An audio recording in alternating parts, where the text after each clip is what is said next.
એટલે પેલા વક્તાએ બેગમાંથી એક સોનાનો સિક્કો કાઢ્યો અને સાથે સાથે આ સિક્કો સોનાનો છે એનું સર્ટિફિકેટ પણ બતાવ્યું અને પછી એવું કહ્યું, આ સોનાનો સિક્કો સામે બેઠેલી વ્યક્તિઓમાંથી જેને જોઈતો હોય એને મારે ભેટમાં આપવો છે.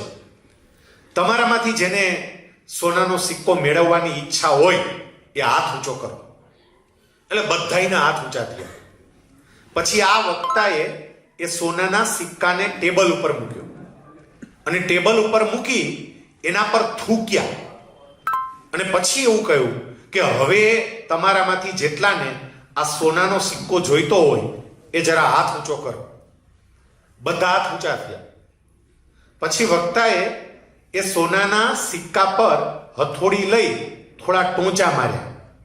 પછી એવું કહ્યું કે તમારામાંથી હવે જેને આ સોનાનો સિક્કો જોઈતો હોય એ હાથ ઊંચા કરો. બધાના હાથ ઊંચા. પોતાની સાથે થોડો કાદવ લાવેલા એટલે કાદવ લઈ પેલા સોનાના સિક્કા ઉપર કાદવ છાંટ્યો. ફરી પાછો પ્રશ્ન કર્યો કે હવે જેટલાને આ સોનાનો સિક્કો જોઈતો હોય એ હાથ ઊંચો કરો. બધાના હાથ ઊંચા હતા.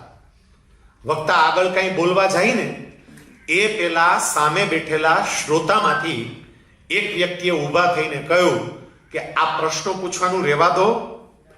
તમે આ સિક્કો છે એના ઉપર કદાચ થૂંકો, એના ઉપર ટોંચા મારો, એના ઉપર કાદવ ઉછાળો, આમાંથી એક પણ હાથ નીચો થવાનો નથી, કારણ કે બધાને ખબર છે એ સિક્કો સોનાનો છે.